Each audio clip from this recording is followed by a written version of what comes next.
Are we live yet? Are we there? Are we there? Are we live? We are there live yet? What's up, everybody? It is Kid Smooth, aka the best spot, your host of the TiC Writers Block podcast, and we are back with episode 29. Episode 29. Yay! And yeah, I said I'm your host, right? And we have Nicodemus, the guy in the blue headphones with the light skin. That's right. What's up? What's up, YouTube? This is Nicodemus, the self-proclaimed king of indies, not only of YouTube, but also of TiCGN.com. Make sure you check me out on there.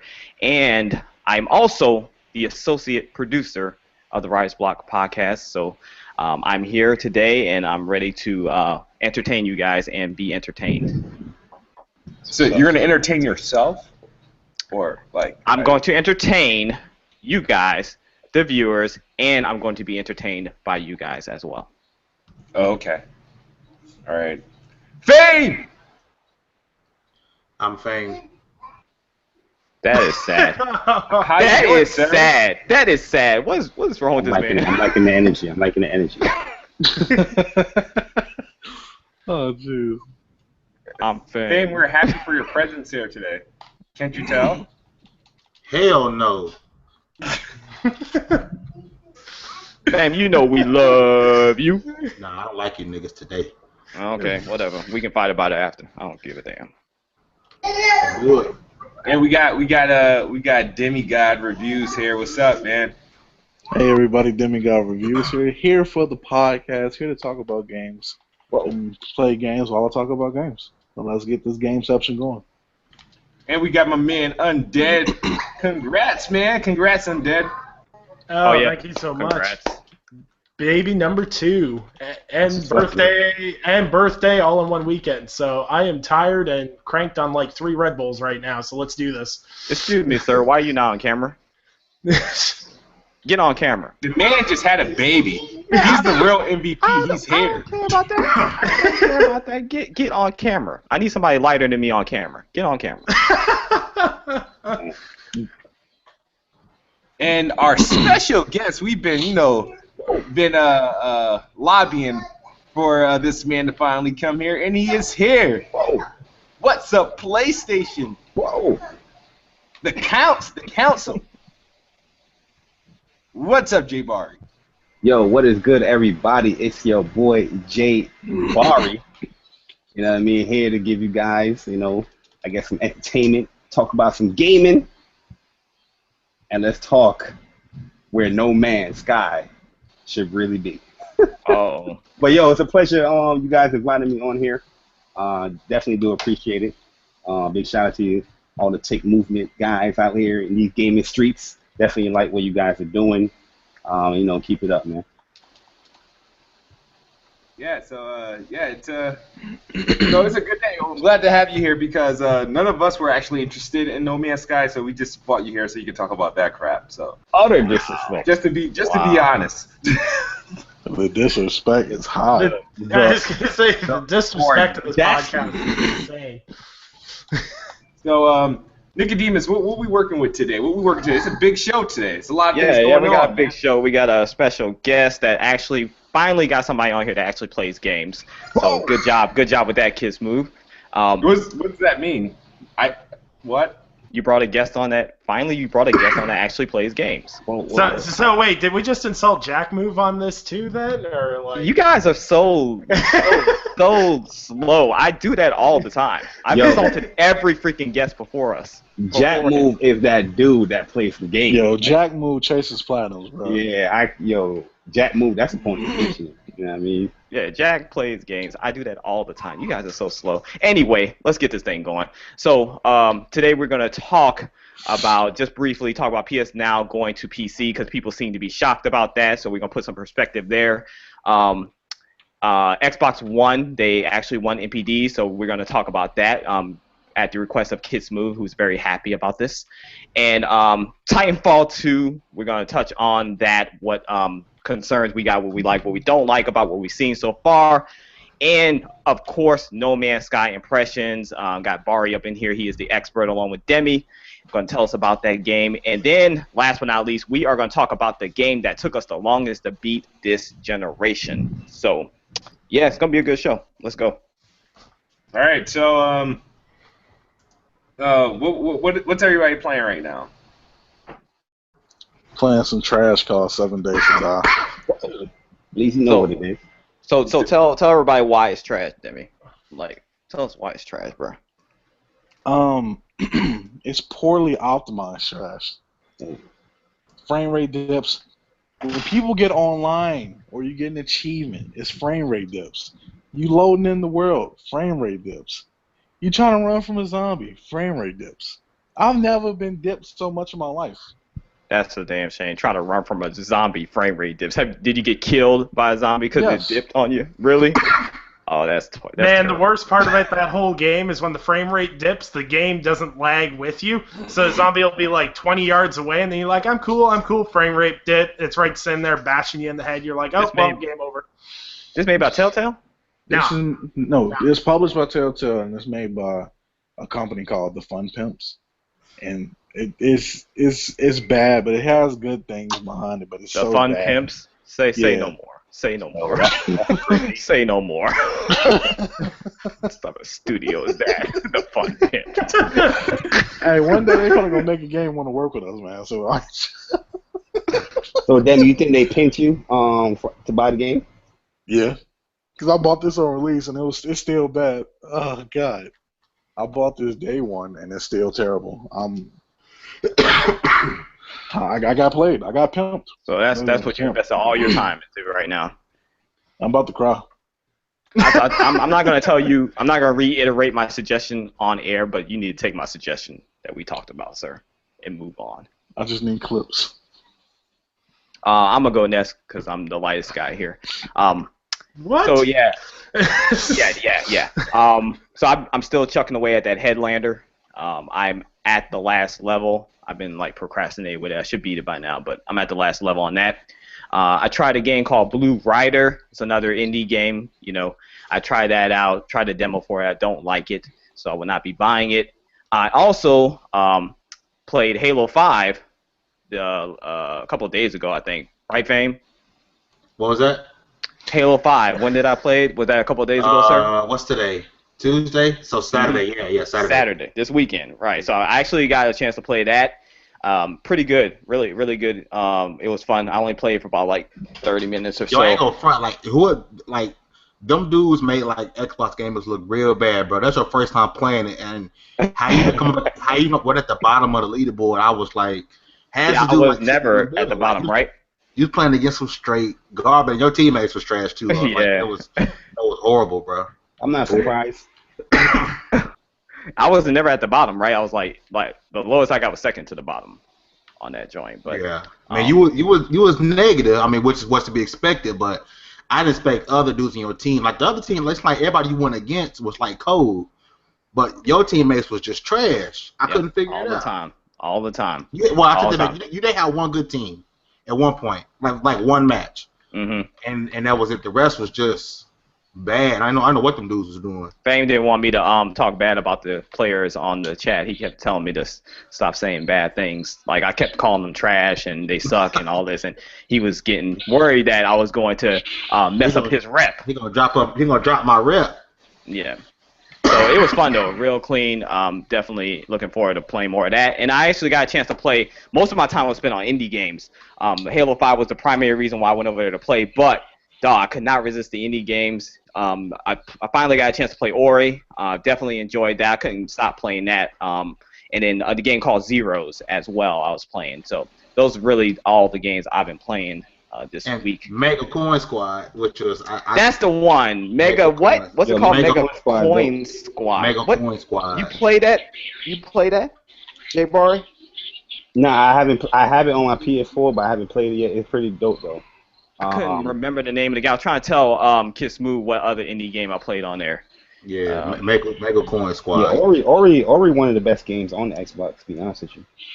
Yeah, dog. I was glad I got to play that joint. So yeah, I got my hands on some Xbox this weekend. I will definitely when I get my Xbox, we're gonna do like a first impressions. I'm gonna do a first impressions on it and give you guys my take on it. You got on and Gears everything like that. Bit. You play a little Gears Ultimate. Oh, yeah. Damn, I forgot about that. I did. I played just the campaign, though, because I was advised not to go online because they are vicious out there. So I was strongly advised by Fame not to go online against these guys right now. Yeah. So I Gears just play a players little don't play, campaign. bro. Yeah, I remember. So, but that's it for me. That's all I play. I'm good. I'm good. You ain't no I'm gamer. good. I'm good. I'm one of the lightest gamers out here, Bari. Oh man, enough of that. Enough of that. But Jay Bari, what you been playing, man? I probably can guess, but Oh man, what I've been playing right now, I'm playing some Abzu. If you guys follow me on Twitter, you know what I mean, I've been testing out a little bit of these uploads with that game. But yo, beautiful game, journey-esque type game. It's really short experience, but it's really a good experience. Also, I've been playing I Am Setsuna, you know, Japanese JRPG game, old school type RPG game. It's the spiritual successor to Chrono Trigger. Anybody that grew up, you know, Super Nintendo days, that would play The that. greatest game of all time. Yes, and this is the spiritual successor to that. Uncharted 4, I've been playing some of that, and I've been playing some of Street Fighter 5 and Guilty Gear XR Revelator. Also, No Man's Sky, Brutal. I could go down the list, you know what I mean? And Oh, also, Brutal. Damn, I forgot Brutal. Go ahead, sorry. Brutal is really good. Brutal's really good. Also, I wanted to start up Warriors Orochi for the Xbox One, but I didn't get the chance to do all of that yet due to the slew of games being provided to me on the PlayStation 4. But I get to it, and I have to beat Gears and all those stuff before Gears 4 come out, because I feel like I can't buy that game until I get the gist of the story from the other games. You know what I mean? So How far along are you? I'm at the end of Gears 1. I know that. And I'm like a collector type core type person. So I was playing with Iron Wolf. You guys know Iron Wolf, and he been helping me collecting like the dog tags. So now that the times where I'm not playing with him, I'm like searching all over the place for damn dog tags, and that's where I stopped at. But I'll get back on that, you know, so I can beat that game real quick. Cause I did, you know, I bought another Xbox One, the Xbox One S, the 2 terabyte. Oh, you bought the S? Yeah. So Really, really you nice. got the 2 terabyte? Yeah, really nice looking console. It's really good. Did you get rid of your Elite? Yeah, I did get rid of my Elite because my nephew, I was going to get that to him, but I made a video where I asked him, like, what console do you want? He said a PlayStation, but I was going to give him the Xbox because, you know, we could just have the games and share that. But he really was, you know, he really wanted a PlayStation, so we ended up trading that in, and I just got him a PlayStation. I know, why you didn't wait for the Neo and all that stuff? Hey, he don't care about that. So I got him a PlayStation. Sorry about that, guys, for trading my Xbox. I apologize. You got another one, so I guess they okay with it. Yeah. Yeah, you got the more superior version, so. Yeah, the Xbox One's Slim is definitely a nice console. I'm surprised how quiet it is. It's really small. I think it's a little bit smaller than the PS4. So. Oh, real? You say you surprised how quiet it is. The large Xbox was still more quieter than the PlayStation 4. Nah, but compacting everything into a small box, I'm still surprised how quiet it is. You know what I mean? But with all the vents that's there, I mean, it is what it is. But for a slim console like that, it's quiet. So I give a lot of kudos to Microsoft on that one. That's what's up. I know it's smaller than the freaking PS4. That's Yeah, Yeah, not like by as much, far though, barely. as far as like how wide it is, it's smaller. But like I see the height, the Xbox a little bit taller, and the PS4 got that weird little shape too. So if you probably like straighten the PS4, it will probably be a little bit higher than the Xbox One S. But I think the Xbox One it is smaller than the PS4, a little bit though, but smaller. I love this sexy machine. Oh man. Oh, let's not go there. I don't know. Yeah. I don't want to know what you do with that thing at night.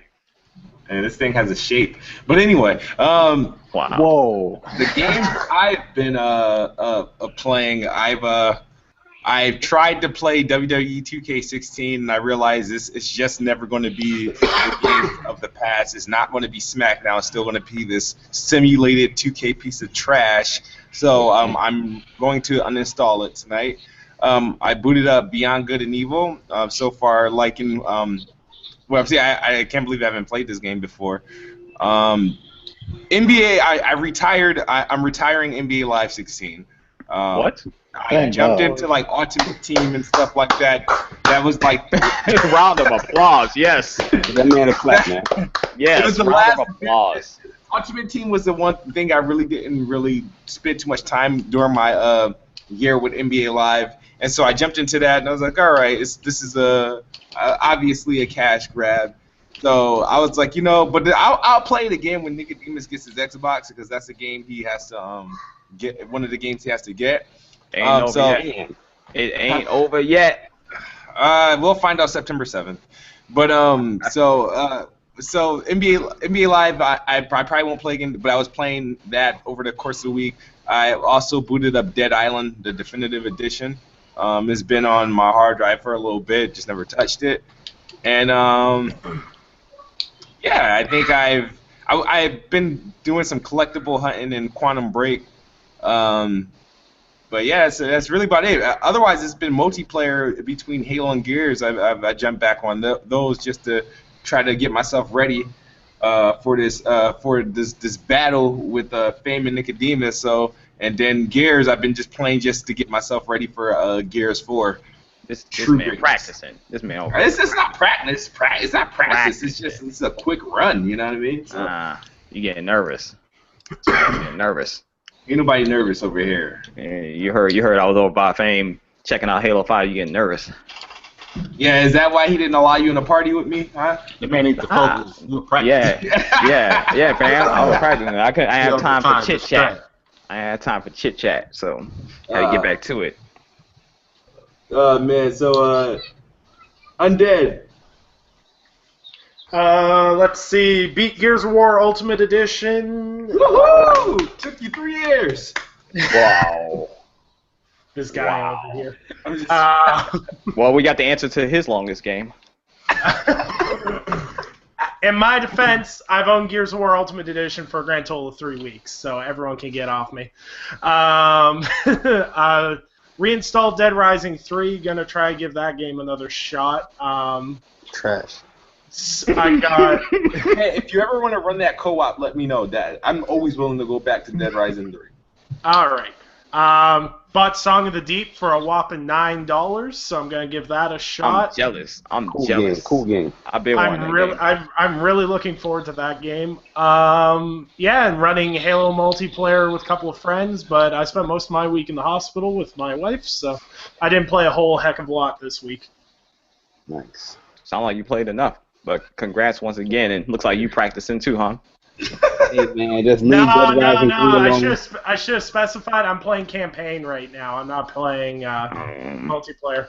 I'm trying to get all the skulls and intel and that kind of. Okay.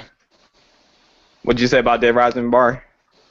I was just advising my man, just leave that game alone, bro. Let's go on to Song of the Deep, enjoy the story, enjoy the narration throughout the game, and yeah, just have a good time with that.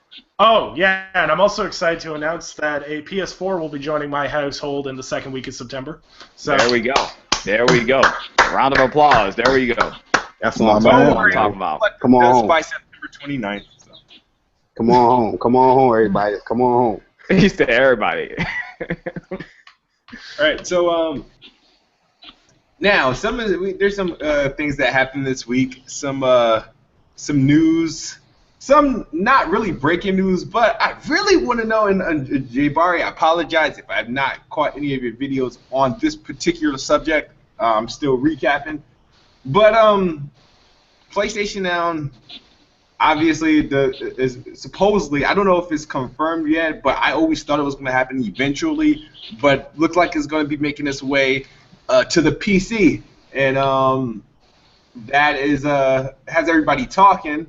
You know, because when we talk about, exclusives, this kind of opens up the whole PlayStation library to be played on another platform. Now, before I go in and I start jumping to conclusions and giving my 2 cents, I want to know your thoughts on this matter and what is your position on this? Let us know. What's up? PlayStation Now and PC. Let me tell you my thoughts before I go into the speculations and what everybody's been saying.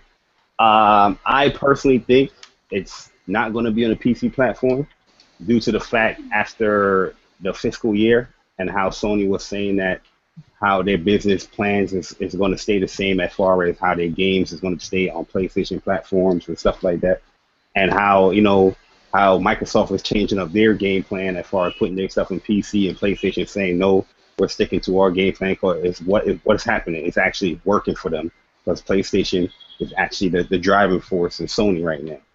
So looking at it from that perspective, I mean, yeah, PS Now might not be like the most popular thing out there between PlayStation gamers, but I don't think they need to do that. You know what I mean? So, let's do this. That's because we're struggling with PlayStation. But they're not, because PlayStation is really booming right now as far as like services and all that stuff. And yeah, PlayStation Now is already on TVs and stuff like that. You can play PlayStation Now on certain Samsung TVs. Does that mean the whole exclusive stuff is gone? No, it doesn't.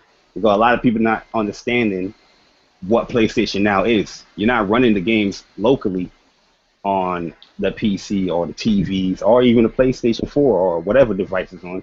It's a cloud streaming service. So if I were to remote play my PS4 game to my Mac computer right now, is that PlayStation 4 game not an exclusive anymore?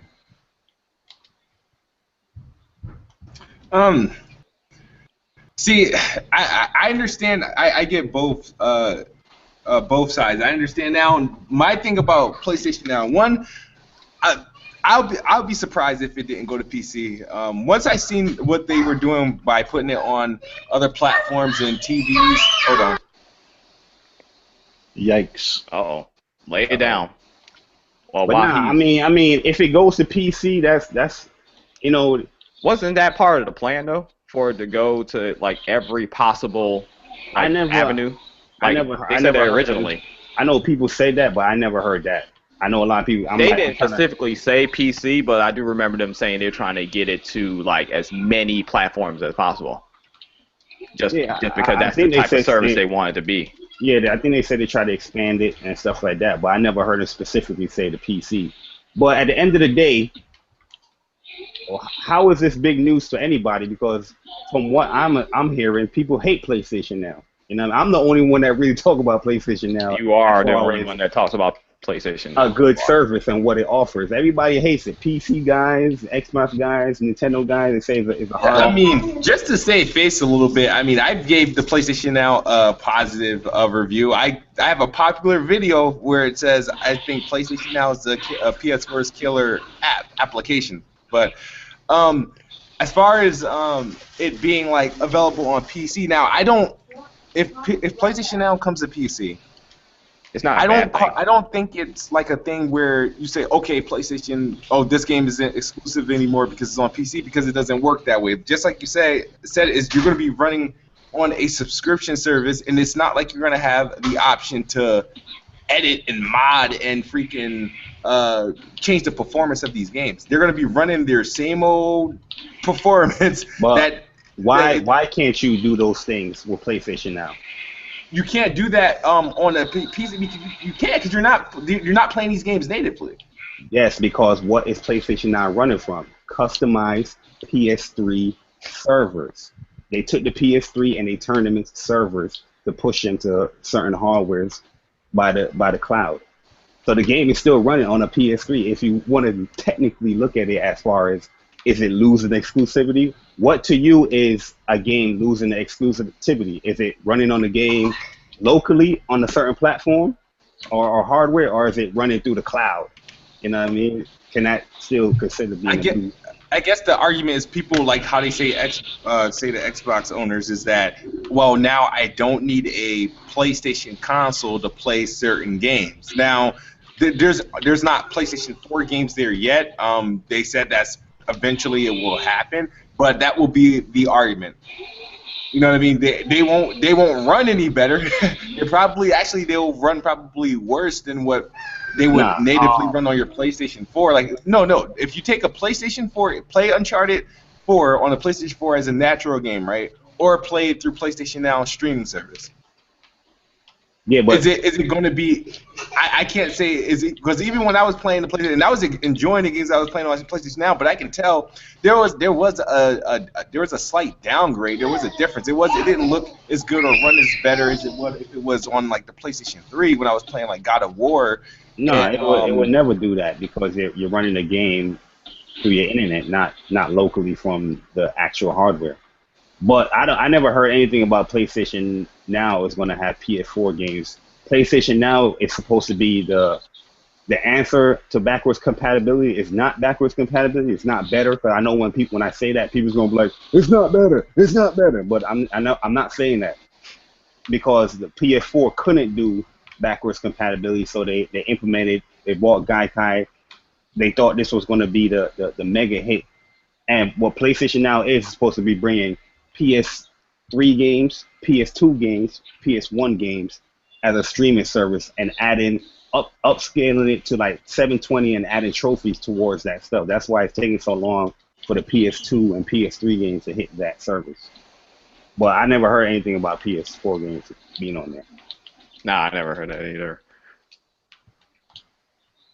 I did. It was in a recent when the news of it potentially coming on the PC. That was in the recent reports is that eventually PS4 games would be added. Remember, it was supposed to be starting PlayStation 1, 2, and PlayStation 3 games at the announcement, and then all we really got was PlayStation 3 games for the most part. Yeah, I think that PS4 thing come out where people is speculating that the next console that we get are a few gens ahead. We're not going to get a console. We're going to be streaming games. So people is tying that assumption into PS4 games are going to be doing that now. You know what I mean? I never heard Sony. Nah, they never said that. Honestly, isn't PS Now the reason why we have it is because of the PS3 architecture. So like, it wouldn't make sense for them if they want to make backwards compatibility PS4 games in the future, and we got a console. It wouldn't make sense for it to be on PS Now. I mean, it could just be on the console, right? Because this is PC architecture now. Yeah. So, yeah, that ain't gonna happen. PS4 game is not gonna be on PS Now. It defeats the whole purpose. I mean, if it does go on PC, it goes on PC. Me personally, from knowing how Sony operates and watching what they do, I don't think they're gonna put it on PC. It ain't gonna hurt though. I mean, it ain't gonna hurt. I like people making this a big deal, like it's gonna hurt or whatever. But you know, and people are like pointing the finger, like it's going to PC, but it's not gonna hurt. I mean, it's only gonna benefit Sony. So. Nah, I mean, in the console war aspect, when you look at that, yeah, you're gonna see people use that as ammo, but eventually, like, who really cares? You know, same thing with Xbox. Yeah, you know, we make jokes and stuff like that. Oh, Xbox losing their games, but at the end of the day, what are you doing? You're buying the games where? You know what I'm saying? So it doesn't really matter overall. But like, if you participate in the console war, then you know you just got to deal on Steam. Yeah, you just got to deal with the people that participate in the console war. And I do participate in the console war. Don't get twisted, but real talk. Yeah. What it is, what it is. Right. Yeah, I mean, it would be smart to put it on a PC because at the end of the day, regardless, everybody's in a business to make money, and Sony and the PlayStation brand has to find a way to get more money out of their services other than their own platforms. That's why to put it on Samsung and Sony TVs is like, okay, this is one way, but not everybody is a big fan of let's play games right on my television, like straight from the television. It's not really a popular option. However, you look at the PC side of things, that is a very popular option, and that can increase their revenue from that. And that's why I was like, it would be a no-brainer for them to do it. Of course, it's not a big deal because at the end of the day, you're just streaming old games at this point in time. So it's not like you're like, oh my God, I get to play God of War at max settings or anything like that. No, you're just gonna be streaming the same old game that was running on your PlayStation. Yeah, pretty much. And but the thing is, like I said, it would be dumb for them not to put it on PC. Like, you know what I mean? Because the TV ones, I'm really curious to see what their subscriptions, the subscription numbers are currently, and then will be curious to see what their subscriptions are if and when they put it on the PC. I don't think the subscription numbers is high because I got like 400 people on my friends list. Probably on my friends list, people actively use PS Now is like 5. That's not saying a lot, but that's a lot in my bubble.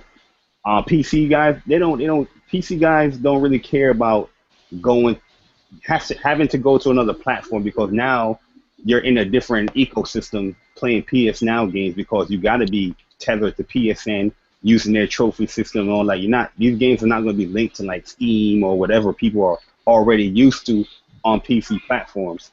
So, plus you got to pay for it. You know what I mean? Where it's $20 or it's $45 for 3 months.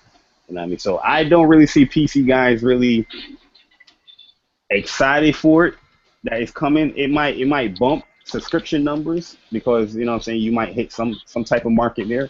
But overall, I just think PS Now, a lot of people don't know what the service really is. A lot of people are ignorant to, people would rather say they don't want that, not try it out when they give you 7 days free and, you know what I'm saying, just keep it moving. It's just something that they don't want. Gamers don't want PS Now, so they're going to shun it away. So PS I don't Now, know. It's a good service or whatever, but you gotta know my stance on, old games. I don't have time for them. Actually, with PS Now, I was like looking forward to trying it and everything like that. I was expecting like a summer drought to occur, but this whole console generation, I personally have not seen a summer drought. So I just never got a chance to go back and play any of those games. No droughts out there. No droughts. Nothing but lots of water, lots to eat. Ain't nobody starving. So much to play. Stop fanboying. To play. You gotta stop fanboying, Nick. All right. Look, bro, if fanboying is telling the truth, then color me fanboying. I'm just telling the truth out here. Yeah, but for me though, I paid that $99. I got PS Now for the year. I play my fighting games on there. I'm a Third Strike junkie. So, you know what I mean? If you want to play some Third Strike, holla at your boy. On PS Now. I play you through PS Now. I play Uncharted through PS Now. You know what I mean? I've been doing what I do. Oh yeah, that's right. You could play them on PS Now, and they got a PS3 version, right? Y'all can run it like that. Yeah, bruh. Yeah, I forgot. All right, that's what's up. So, PS Now, whether it goes PC or not a big deal. Stop using it for ammo is the moral of the story, people. So, let's move on to Kid Smooth's favorite topic of the whole year, probably. Xbox One actually won MPDs. Kid Smooth is bamboozled by this. Man, July, hotter than July. So yeah, I really want to make this. Here's the thing, right? If people be like, PlayStation's been beating Xbox all year round, and they even said that in freaking GameSpot when they broke the news. And the thing is, and people are like, oh, you guys don't say anything when PlayStation's winning, but when Xbox wins, everybody makes videos. All right, I try to be consistent. I would have never made a video or even said anything about it had this been the month of August. Because my thing was, it wasn't the Xbox One S that beat the PlayStation in July because it wasn't available. It was the standard, bulky old Xbox One that beat the PlayStation 4 in the month of July. And so that's why I was I'm like, wait a minute. The Xbox One S is due to come out in August. People know this, and somehow the standard Xbox One beats PlayStation in July. The platform that's always providing games, and that's the best place to play. And the crazy thing about it, right? The crazy thing about it is that I can't see PlayStation winning again. until like maybe November. Let me say something. I'm gonna say something to you. I'm gonna say something to you and mainly your fans out here, these Xbox guys. All this time, PlayStation has been beating Xbox, and the 1 month they win, all of a sudden everybody comes out of hiding, and all of a sudden sales matter again. Then all of a sudden, it's yay Xbox, we won, we got one, and then everybody's rejoicing and being happy and stuff. So when PlayStation wins the rest of the year and stuff, don't go crawling under your rock. You know what I'm saying? Because you guys, not saying you Smooth, because you didn't make a celebration video, which I'm surprised, but a lot of people have been making celebration videos, going on Twitter, Xbox is the greatest, and all stuff. But before, when PlayStation was just running rampant, nobody was saying nothing about sales, nothing. Nobody was even talking about NPDs on the Xbox side. Like, it had went completely dark. It went silent. So I'm advising you guys, as a friend, I'm advising you guys, don't bring up something that you don't want no parts of. Please don't do it. But hold on, Nicodemus. Hold on, Nicodemus. Okay. You're talking about somebody that do care about sales and do analyze these things. Okay. Let's put Kiss Moves in perspective for a second here, guys. Here we go. The Xbox One. You're surprised the Xbox One won. I don't know why, because the console was on a fire sale for $250. 4 games. Somebody hit me up on Twitter because I was like, congratulations to Xbox. Because, you know, at the end of the day, win or lose, I report, you know, NPDs, and I break it down, or try to break it down if possible with all the numbers that given to me. And I was like, yeah, you know, Xbox had a good sale going on. They dropped the console to $250. That's $100 cheaper, and they added a whole plethora of games within that bundle. But not only that, I heard that they was also giving away Blu-ray movies within that bundle. That's what somebody hit me up was like, yeah, I got an Xbox with $250, 4 games, and they gave me Blu-rays. So you know what I mean? So it's a smart move, good deal. It brought a lot of drive to Xbox. You know what I mean? A lot of people's looking at Xbox now. August, I think August they're gonna win it, but at the end of the day, Microsoft, to win a month in July, they had to sacrifice so much by cutting the price. Even though PlayStation lost a month, they still earned more money than Microsoft in the month of July. Yeah, but they won by like everybody's 10,000 talking as if they units or something did like that to win the NPD. They didn't do that to win anything. They was doing that to make room for the Xbox One S because they're phasing out that model. So it wasn't like done like, oh, They won that to win the NPD. They won that to win the NPD. No, they didn't. They was like, what? Because they don't want. They're phasing out the 500 gig of the standard Xbox Ones, and that was the only Xbox that went down to 250 was the 500 gig model, and so they're phasing that out. And they're trying to get those off the shelves because obviously the Xbox One S is going to be the Xbox that's going to be selling like and then sooner or later they'll maybe phase out the 1 terabyte Xbox One, the standard Xbox 1 terabyte. So it was, I don't think that had anything to do with that. Why include the games if you already had a price cut? If you're phasing out. Here's the thing, they've been including the games for like 3 months now. That's the entire sales. Where did I go? I went to go get something, right? And I thought that they put 3 games in a box. Like choose your bundle, choose your game. When you buy an Xbox One, choose a game. They've been doing that since I want to say since the holiday. They've been doing that. Yes, because that's an incentive. Say what? That's an incentive for you to buy this console. It's an incentive for you to buy the console, but the thing is that wasn't going to, just because they dropped the price didn't mean they needed to stop that incentive.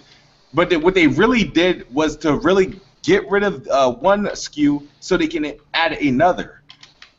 So like I said, that's why I was surprised when they won in the NPD for July, because I wasn't thinking about NPDs or thinking that they were going to win anything. It was like, all right, they're about to drop the Xbox One S, so I do expect a discount on these other Xboxes. I've been actually telling Nicodemus that before the price even dropped. I was like, hey, you might want to get the black Xbox because it's going to be cheaper and you're going to get more games with it.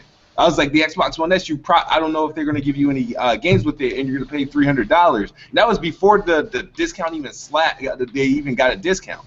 I'm glad I didn't listen to you because I got the Halo 5 bundle, the Halo bundle. I'm just saying, like, if you're giving away so many games and all these Blu-rays and a price cut, yes, you're trying to phase out certain consoles, but you're still trying to win the NPDs. That's a big deal, regardless of what people say. That's a big deal for Microsoft. Quote Mr. Aaron Greenberg. You know what I mean? It's good to feel. It feels good to be back on top. You know what I mean? You're not saying quotes like that if you didn't care about winning the NPD. Yeah, I'm not saying they don't care or anything like that. Of course they want to win, but I don't think it was done to, like, you know how they make aggressive moves, right, to win the holiday. That's their bread and butter, right? Like how they were doing like those crazy deals a couple years ago to win the holiday. I don't, like I said, even though the ultimate goal is to sell out, the aggressive pricing on that 500 gig model Xbox One was to get these Xbox One to prepare retail stores for the Xbox One S, because that's going to eventually replace the Xbox One, the standard Xbox One. I mean, at the end of the day, it's still a good thing for Microsoft. You know what I mean? It was a good deal. They played it strategically well, and they won the month. That's good. You know, I think August they're going to win again. September is going to be interesting. What's in August? Hold on. What's in August you think they're going to win? No, because you got 3 different SKUs. Damn, what's in August? You're buying the Xbox in August, Nicodemus. I know, but like, I mean, I'm just saying. Oh, you saying because Think about how they did this. Think about how they did this. You're saying because of those consoles that the just first dropped. I was thinking about like from like a games perspective, like what games coming out. Hardware. The first week of August, they got the 2 terabyte Xbox One S, right? The first week of August, right? Those sell out, right? And then at the end of August, they pretty much trapped it so they can't lose the NPD. At the end of August, then they dropped cheaper models of the Xbox One S. Right, that makes sense. That comes out, you get a Madden bundle and you get a Halo bundle. Mm-hmm. Yeah, they're probably okay. I can see that. August. I can see August. But the rest of the year, I don't think the rest of the year though.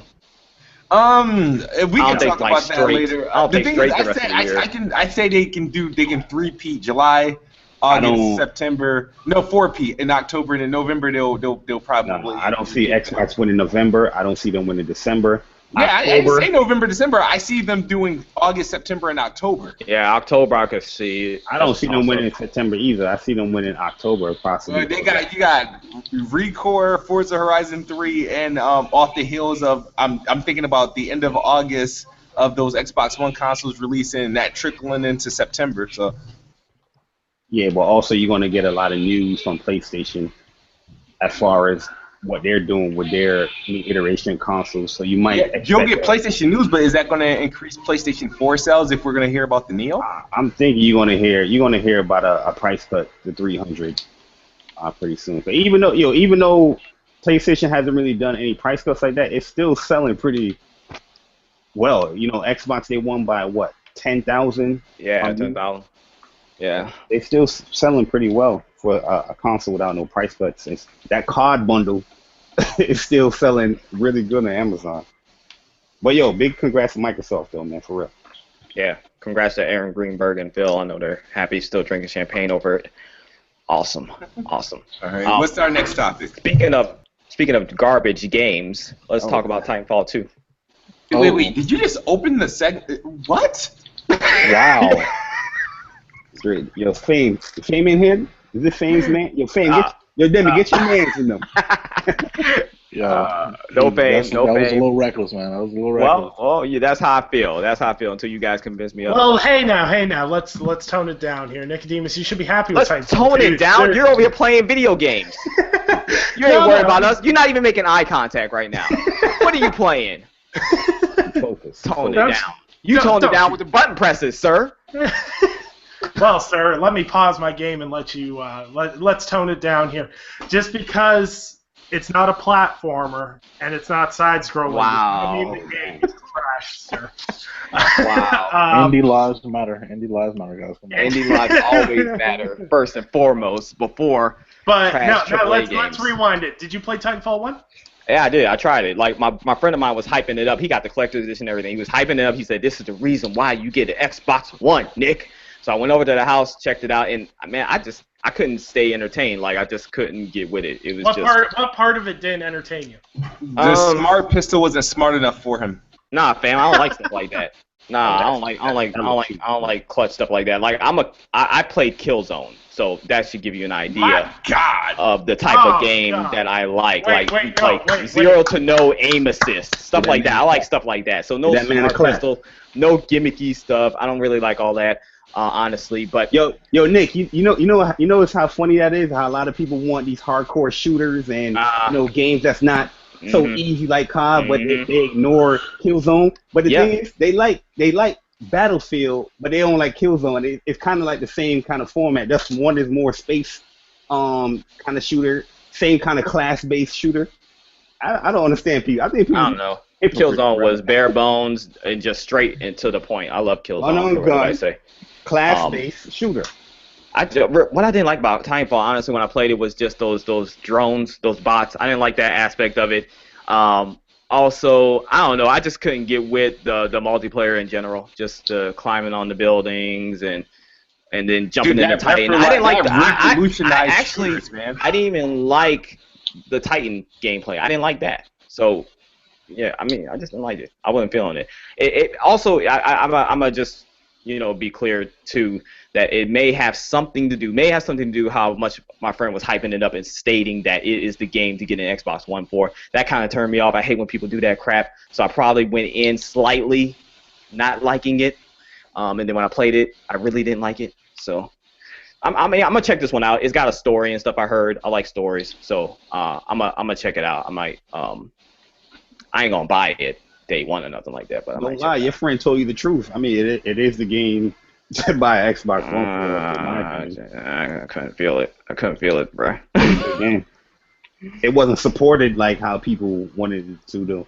A lot of people on damage control like they love Titanfall, but asked them if they were playing that game 3 months down the line. They weren't. They abandoned shit on that game really quick. But Titanfall 1, it was a game changer for first-person shooters. A lot of things that it looked like that they didn't hit the mark with certain shooter fans. It looking like they're going to do that here with Titanfall 2. Titanfall 2 just looked way more fun. You know what I mean? It looks more streamlined. It looks more easier to parkour and stuff like that. Hopefully the Titan is a little bit more varied so it can be long lasting, because I personally didn't like being the Titan as well. I always just ran on my feet and had it follow me. But looking what they're offering with the Titans on this one for the trailers, it looks like it's going to be a lot of fun, man. I'm going to be in there in them Titanfall streets looking for people. You getting on Xbox One, Bari? It depends. I'm not going to get a day one on Xbox One. But if there's people that want to like play, I'll probably wait a couple of months and I'll get on Xbox One. Just for the community, huh? Yeah, because there's people, in Facebook groups that be, they talk a lot of smack. They think Jay Bari don't game, or I'm a fraud or a fanboy and stuff like that. Yeah, I've heard those rumors. Private lobby. I've heard such rumors. Kiss Move though. Yeah, Kiss Move. Actually, he's got concerns about Titanfall though, like Titanfall 2. So I'm interested to hear what his problems or what his beefs are with Titanfall 2 if he ain't ran away. Kiss Move.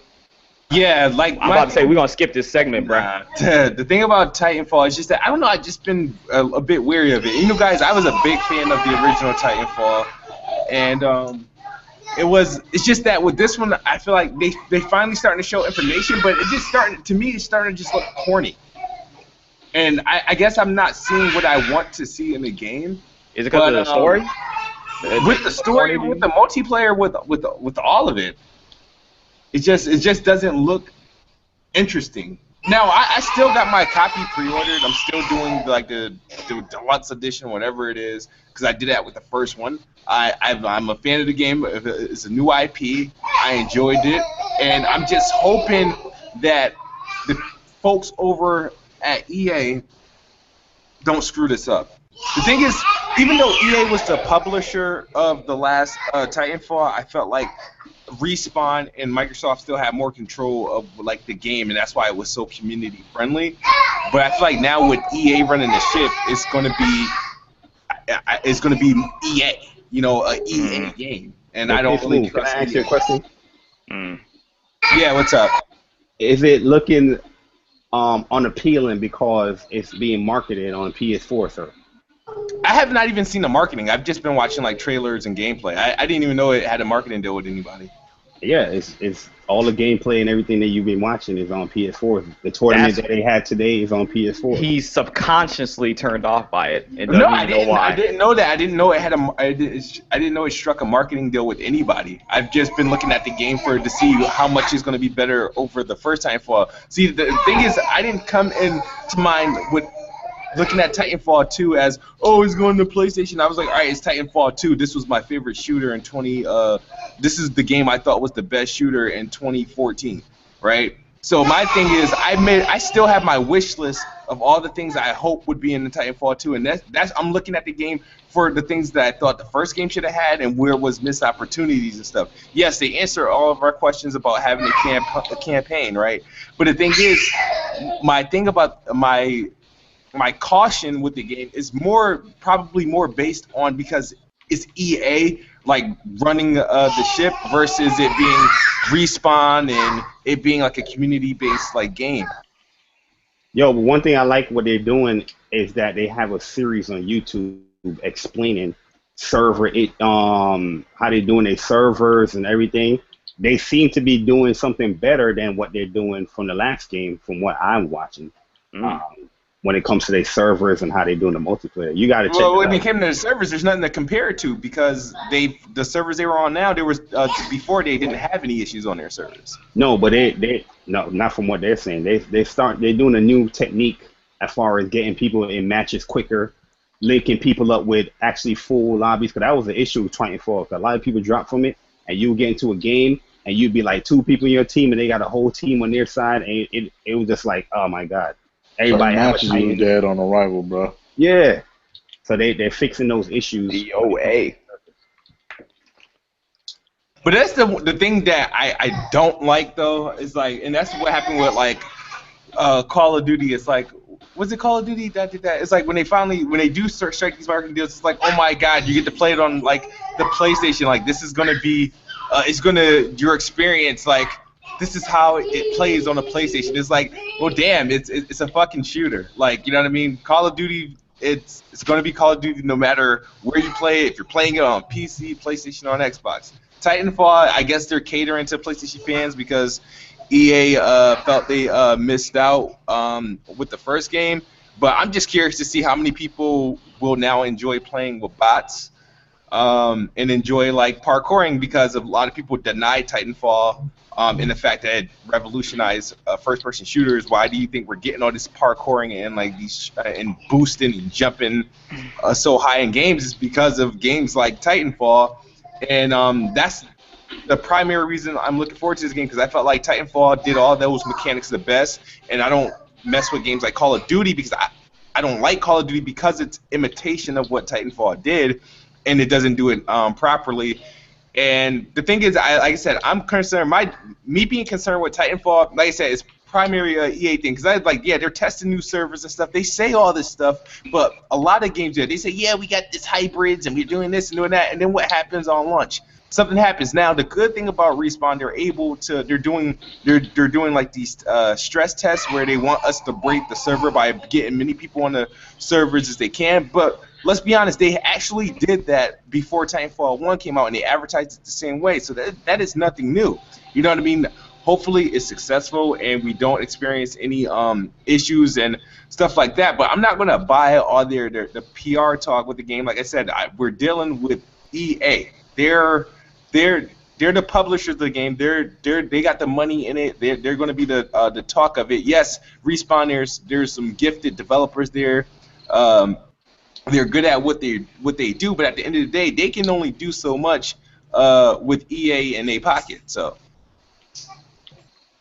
I feel you on that. I got a lot of faith in Titanfall 2 because like they did the first game was amazing. Like that parkour element was so well done. There's very few games that I feel came close to that. Even the parkour in Black Ops 3 didn't quite nail it. But no, like Titanfall 2, servers should be good. Like Titanfall, I never had personally any problems with Titanfall servers when I was playing it, but I played it back on the 360 before I even had a one. So I'm not sure if that comes into play or not. But It's a good game, and I'm going to buy it day one regardless because I enjoyed the game. No matter what marketing deal whatever marketing deal it's on or whatnot, I'll still buy the game. Now, depending on where things land, because I will have a PS4, it will depend on which one of my friends is picking it up and what console it's primarily played on to what console I will be playing Titanfall 2 on. Come on home. You want the competition? Come on home. Time out, guys. We getting too many dislikes because y'all talking bad about Titanfall. Y'all need to spice it up a little bit.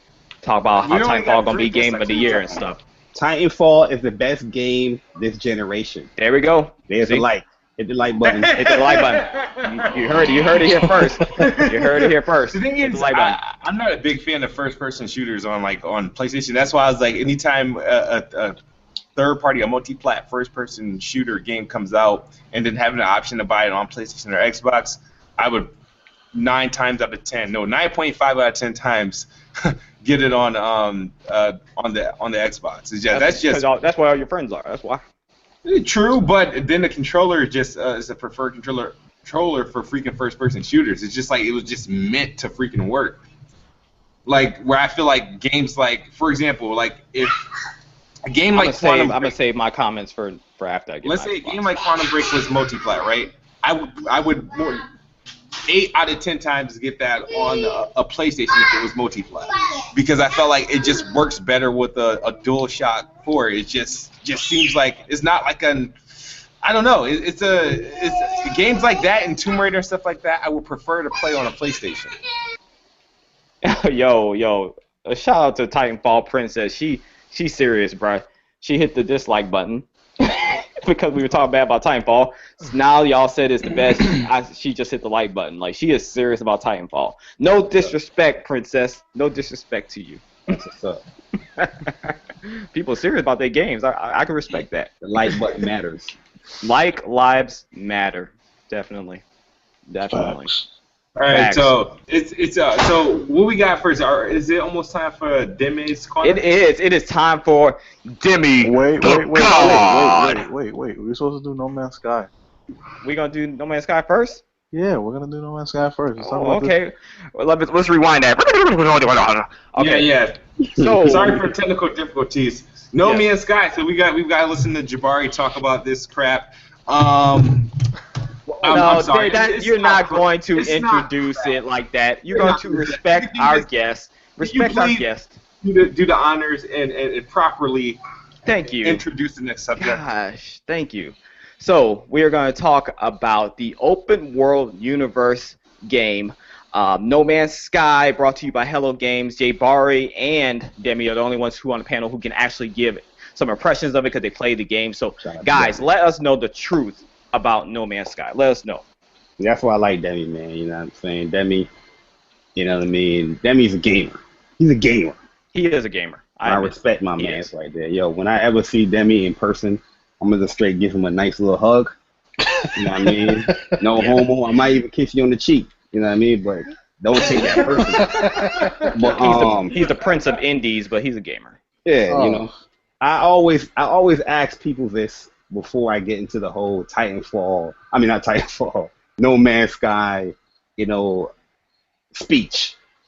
What did you guys expect from next generation games?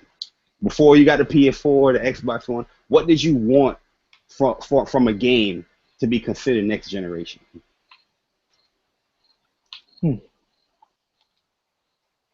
Somebody's gonna answer that?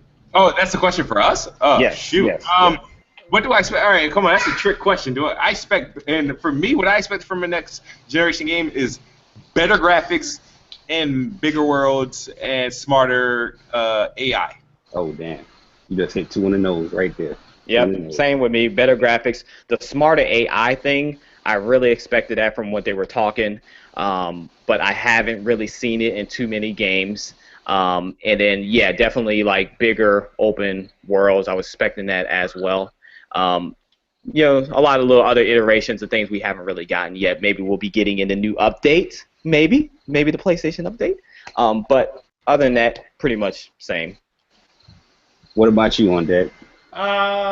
Bigger worlds, more adaptive worlds, which I guess falls into the smarter AI. More creative style games, like I figured with the next generation consoles, with more expansive worlds would come less empty space, more ambitious projects, etc., etc. And the graphics aren't really a big thing for me, but I was hoping for more creative gameplay and a lot different art styles that would go along with it. Yo, salute to yo, you guys. Round of applause. You guys are amazing, man. You know, I know Demi played the game, so I'm not gonna ask Demi. But a lot of things you guys are listing, No Man's Sky has been offering. Okay, there's no game on any console is bigger than No Man's Sky as far as expansive worlds. You know Facts. what I mean? Very different type of gameplay as far, you know, the look, the aesthetics of the game, you know what I mean, the color palettes, if you guys like Undead said. You know what I mean? And the game, honestly, it has no loading screens. Everything is seamlessly done in such a big world like this. Wait, what? No loading? There's no loading No screens. loading That was screens. one of the promises we were supposed to, like, in the beginning of the generation. There was supposed to be no loading screens on any game. Exactly. Let me tell you. I'm Hmm. flying through a planet. This is my first planet I was on in No Man's Sky. My first planet had 2 suns. So there was no day-night cycle. It was just a day cycle. I'm flying through the planet. I'm expecting like some loading screens or something to pop in.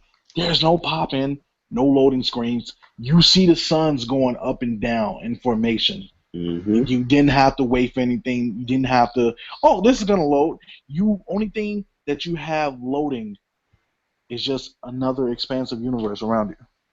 Yep. The game is a beautiful game, man. Like, a lot of people was hating on the game because they probably don't understand what the game is. I don't know how, but to put it simply for everybody, No Man's Sky is a exploration survival game.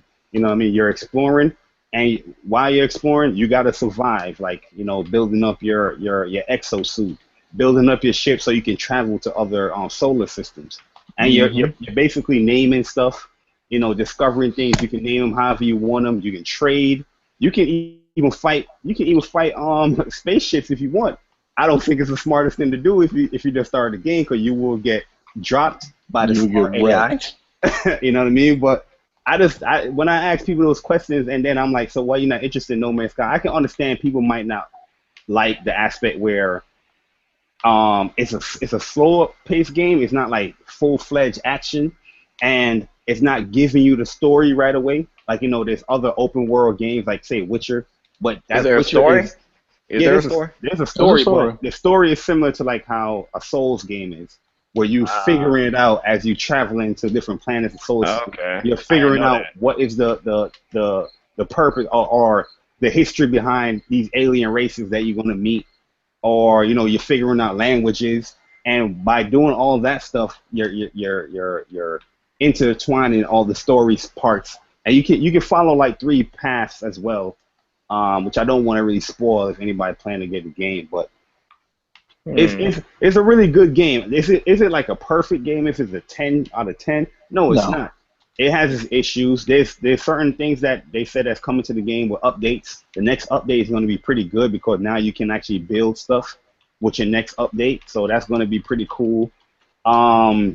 But yeah, it's a grind game. You know what I'm saying? If you like to grind, if you like to explore, if you like to figure out things, like to solve little questionnaires, puzzles, and stuff like that. If you like to shoot things as randomly and have people attack you like GTA, you get like a little warning system like GTA, like the star system. Then it's a game for you. If you don't like those things, then don't play the game. But I'll say this is not for everybody. But don't bash the game if you don't understand what it is. Like that's my biggest thing. Like, people bash games and they don't understand what it is. My thing is with No Man's Sky, I seen trailers, I've seen things. I was kind of trying to go in blind because I really didn't want to like fully spoil myself. That's what I'm doing with a lot of games now. I'm blinding myself from things because a lot of games these days release a lot of information. But I went in No Man's Sky blind a little bit, and I'm just learning, man. I got everything around me. I didn't know that at one point as I'm mining that they're teaching me like little stuff about the periodic table and the elements that you're getting. Mm-hmm. You break the plant, you get carbon. You break rocks, you get iron. You're breaking like other little plants. You're getting zinc, which can heal up your suit. Other plants have flora, which can also heal you up.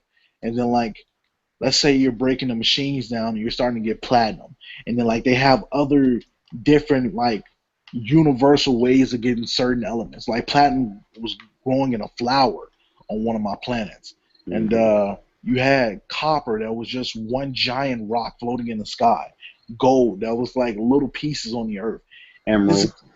Emerald, and a couple other things. And this game like has so much to do.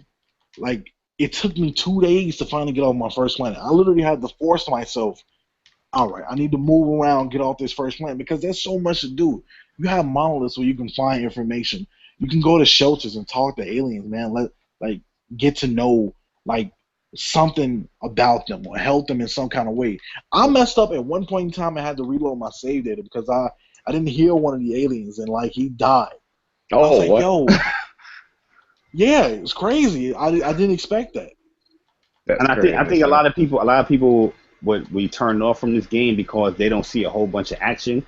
But you can make No Man's Sky into an action game if you want to. You can go around shooting up the place. It's just not advised, huh? It's not advised because you're gonna be looked at like an enemy to the planet because they got these little sentinel things that patrol around the planet.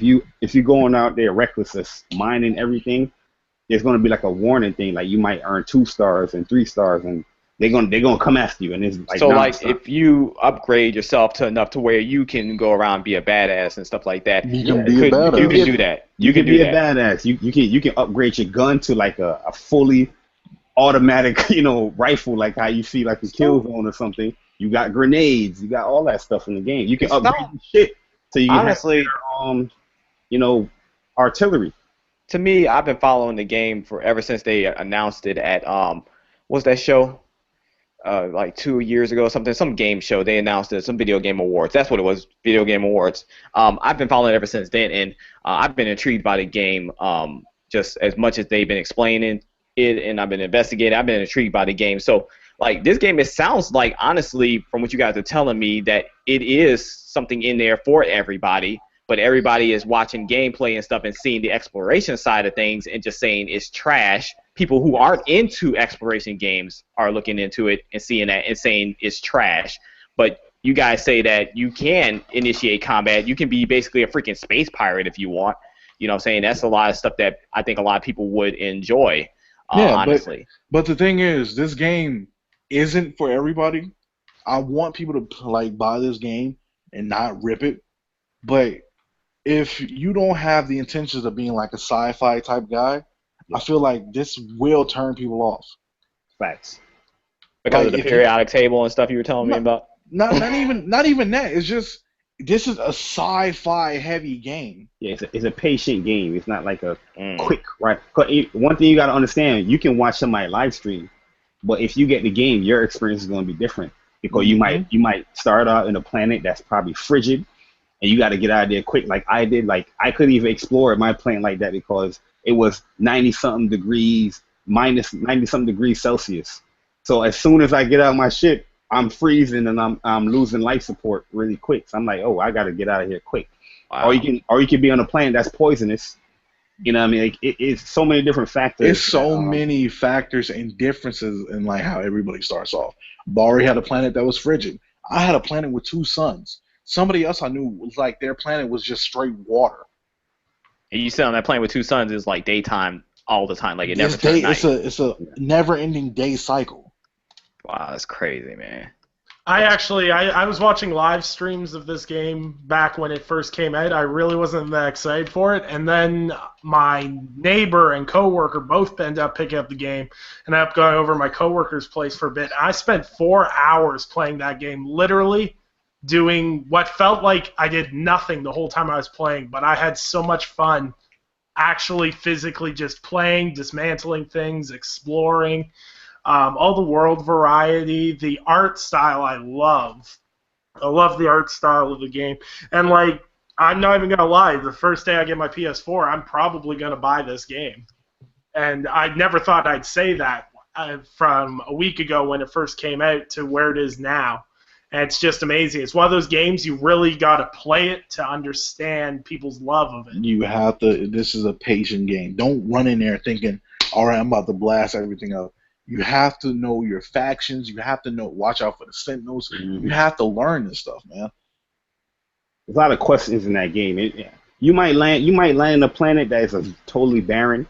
You know what I mean? You might just be mining stuff so you can get your ship upgraded or your weapons upgraded and those things. So a lot of people will say that, like, oh, the planet is just barren. Yeah, but you might land in planets like that, but the next planet you might land in you see a colonization in there. You might see little outhouses or whatever in there. Be a massive mountains of gold on one planet you may land on. And some of the animals do look weird because at first I seen Fame tweet the picture, but I wasn't listening to the music. So I was like, yo, I don't get it, because you can see animals like that on a planet, and I have seen little weird animals like that, in other planets. So I'm like, I don't get it. I was like, yo, it's a procedural generated game. Yeah. But then when I got home and I actually listened to it with the song, I was like, yo, this is hilarious. Yeah, that's what made it hilarious. Yeah. And then that little freaking weird little short T-Rex. Yeah. Like the planet I just landed on, like I'm seeing like Titan-like creatures. They're huge. Mm-hmm. Wow, man. They loud as hell too. Yes. I'm just like, what the hell is that? And I just see like this massive creature. It's definitely on my list, man. I'm trying to make time for it. Freaking Undead reminded me of another game I need to play, but I need to put No Man's Sky ahead of that.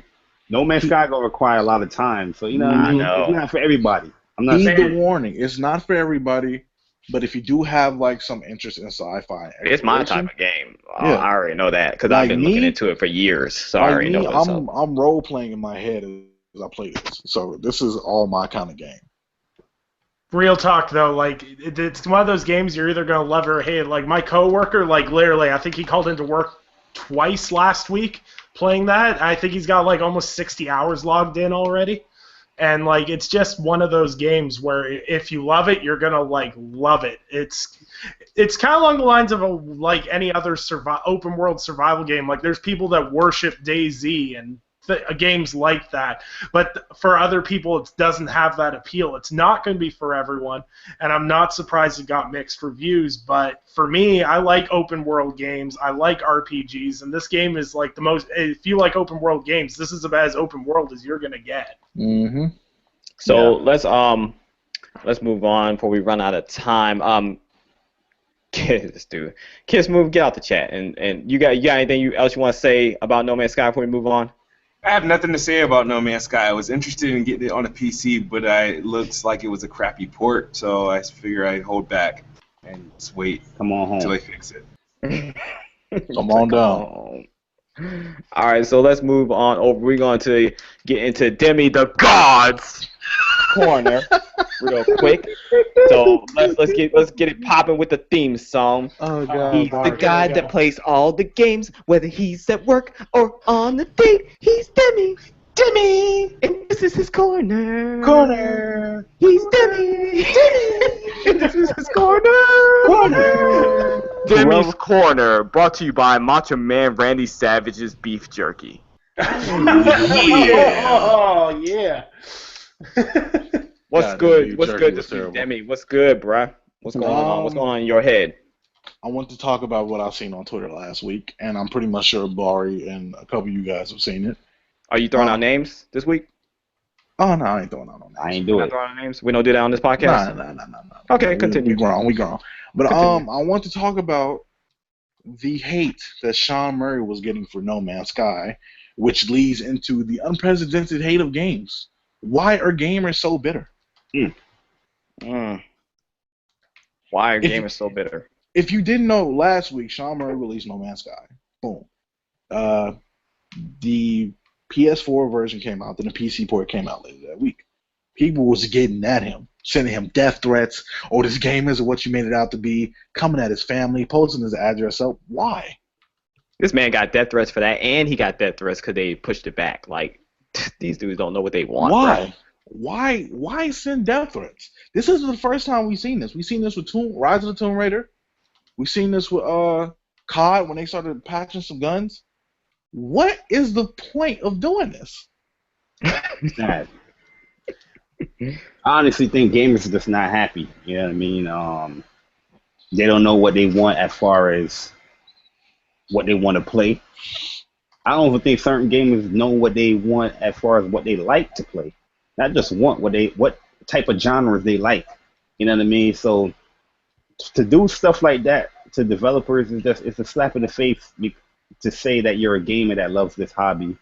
And regardless of it is, Tomb Raider that was disgusting, Sean Murray that was disgusting, whoever it is, man, it's just like you're saying that you love this hobby playing these video games, but the creator that's giving you a product, you're giving them death threats or saying crazy things. Like people can say their opinions, but you know what I'm saying, do it in a decent way. You know, you don't got to be such an asshole because you dislike one aspect of a game or you didn't think the game turned out the way it should be. You know, it's just weird how people do things like that. You're not going to do that with your boss at your job.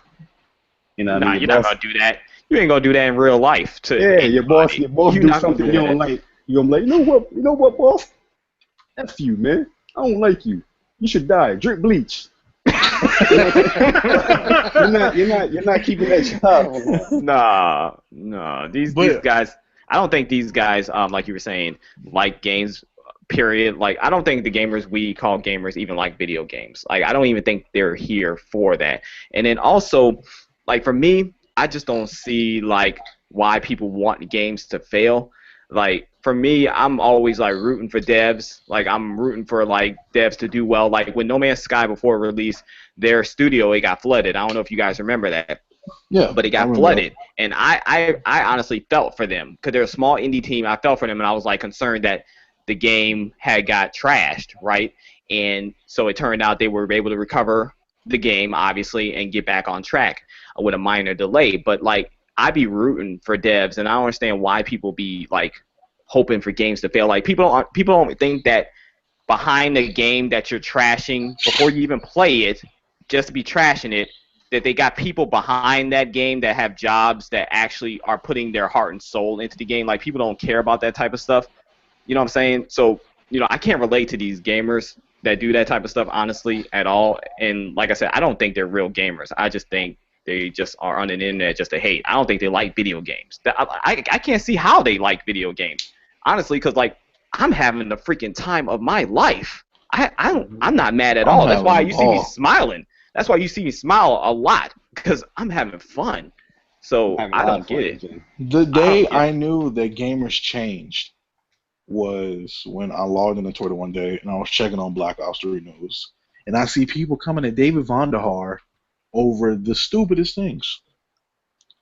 Oh, you patched this gun. I hope you die. Why did you do this? Why did you change this up? What? Oh yeah, he got the major death threats. Damn. And they sent death threats to this man like over some virtual guns, man. Man, this stuff isn't like, it's newer, but man, this stuff's never gonna end. Is the thing? It's the anonymity of the internet. There's angry, no-life people that'll sit there on social media and spend hours upon hours sending out hateful tweets. Like, there's Twitter profiles I've seen leave death threats. Like, if you actually click on these death threats sometimes and go onto these profiles, these guys usually have like 18, 19 different death threats to different developers, YouTubers, everything else. There's even people that do podcasts and things that I used to follow on Twitter. I see make these stupid comments to other people and everything else. We're not going to get into that, but this whole thing of, oh, you patch this gun, kill yourself, and all this kind of like hokey pokey bullshit just needs to stop. Like, I've never sat there and went, oh, I hope that game fails. Like, I am a hardcore Xbox fan, but I don't hate Naughty Dog. Naughty Dog makes amazing games. I think they're a fantastic studio. They're highly creative and put out high-quality content. If you hate Naughty Dog, anybody hate Naughty Dog, drink bleach. Oh. Okay. Oh, my God. It tastes good. Try it. You should like it. Try it. You'll like it. That's all wording in Nicodemus X. That's all him. A little Please ice do not cube hit that in there. dislike button. Like Little ice cubes. Like there's a difference. Like Nicodemus will post like passive aggressive things on Twitter about games. I see him posting stuff, and I'll be like, okay, I know you're knocking that game, but it's fine. You can knock a game without taking it that next step. Like I can say, like, for example, I didn't like the Tomb Raider series. I wasn't a huge fan of the Tomb Raider series. I'm not a huge action adventure game guy. I don't like Tomb Raider that much. But I didn't tweet the devs and went, oh, you guys should all go drink bleach because this game was awful. It was a good game. I just didn't like it. Yeah, like prime example, I'm playing 7 Days to Die. You don't see me adding the fun pimps. Kill yourself because this game is terrible. Like, I don't get like what drives people to be this angry over a game. I've went at like the NBA Live devs a couple times. Before I never threatened to kill any of them, but I remember tweeting like Sean O'Brien like, what the hell were you guys doing when you were making this game? Like somebody needs to be fired or something like that. You know what I mean? But I don't think that was done because I hate the game. I actually like the game, and it's just my passion for them to improve it. So I mean, some of the craziness could be done from people who are super passionate, and then some people are just extremely just trolling and just want to be the next person to break news, to be the headline, to be the trendy. Yeah, but it was a couple. It was a couple to a lot of guys doing that for Sean Murray. And Sean Murray got obscene amounts of hatred. Not David Vonderhaar levels. That guy has. I give him credit for having thick skin because man, some of the tweets I've seen, some of the stuff I've seen him retweet that people have sent him is just outrageous. But like Sean Murray, like isn't the development team of Hello Games like 11 guys? yeah, and Sean Murray sold his house to start Hello Games. It's a lot of crazy stuff behind that. Yeah, like that's a development team that, like, even if you don't like No Man's Sky, you don't like what it's about, be a decent human being and appreciate the fact this guy, like, sold his house to, like, achieve his dream. Most of these guys that are sending hate messages are living in their mom's basement, they're 30-something years old, and they're on Twitter acting like they're 12. I mean, he would have been better off if he made the game in his mom's basement. I mean, sell your house to like start it. Never mind. Never mind. Oh my God. yeah, it's paying off. Yeah, man, that's what bothered me this week. Like I seen some stuff and I was just like, yo, why? Like I was on Twitter just asking why. Scrolling down these comments, reading. Oh, I hope you die. I hope your family gets such and such. Why? It's crazy, man. Yeah, it's a disease, but I mean, what? So like, we got the problem, right? We got the problem, Demi. So what can we do to like help change that? Like, what can we do? Even if you're angry at the game, if you have a YouTube, if you have a Twitter, rant on your Twitter. Say, hey, I don't like this game for this. You don't have to threaten anybody. It's not gonna do any good. So like, constructive criticism is way more received than death threats. Like, so you're not gonna get anywhere. Like, yeah. So. Or go to a forum about the game and state your opinions there. You know what I mean? A lot of people, especially in the Facebook groups, they'll make a post real quick. Oh, I hate that they did this. That's not being seen by anybody other than other people that's probably haven't played the game. It's not being seen by any devs. You want them to really state your opinion. Well, the correct way, not no death threats. Go to a forum. Go to Twitter, state your opinions or your dislikes, and keep it moving from there. Most likely they will respond to you or fix whatever issue that they have. You guys, y'all asking for too much. That's too much work for these guys out here. Too much work. You said too much. I suggested they're too lazy. Insomniac too lazy. Sunset Overdrive when it first came out, and they actually heard me out. They actually fixed up a little bit of the matchmaking when I suggested something. It's capable. It's possible of being done. You just have to do it. It is capable because there's an indie game, another exploration game that came out last year on PlayStation called The Wanderer. I was really excited for this game. Oh, I remember that. I was really, really excited for this game, but when the game dropped, it was broken as hell. You know what I did? I went to Twitter and said, listen, I spent 20-something hours in this game. I was really excited for this game, and it's a broken mess. The devs actually hit me back, and they've asked me, what's the issue? Like, couple of weeks later, they actually patched the game. I've been deleted it off my PlayStation. I was like, I'm done with it. But they actually patched the game now. I mean, because of those issues. Same Yeah. thing with Red Goddess. The issues that I had with the game, they patched that game. I did not like Red Goddess. That's a hard it had game. too many issues. It had too many issues too. Frame rate issues. Wow. Yes. I wonder if I yes. tweet the Fun Pimps, will they actually listen? Fun Pimps are actually, I've had experience with Fun Pimps because I played 7 Days to Die on PC and had some issues with it. They're actually very good about responding to their tweets and giving you updates on where patches are at and everything else. Oh, yes. Most developers, if you tweet them, a lot of them will respond. Yeah, they will. These as long as you're being reasonable. Like I've tweeted Bethesda. I've tweeted Bethesda quite a few times because everyone knows I'm a huge Fallout 4 nut. And you can file reports. Like if you're having bugs with a game, go onto the company's website. You can usually file a bug report. You're not helping. It's my same problem when people play betas. They say, "Oh, the beta's crap because of this." I'm like, "Did you file a report on it? Did you report it to the developer?" Yeah, that's the whole point of a beta. That's the whole point of a beta. Everyone thinks betas are just your early chance to play the game. The betas. But most of them are actually. Like these betas nowadays, there's only been a couple real betas that we had like this year that was actually a legit real beta. Most betas that we get are legit just promotional like things, pre-order bonuses. Nothing Or more. demos. And demos, yeah. Because Final thing I want to say before I wrap this corner up. Xbox, if you hear me. Anybody at Xbox, please, for the love of God, fix Upload Studio.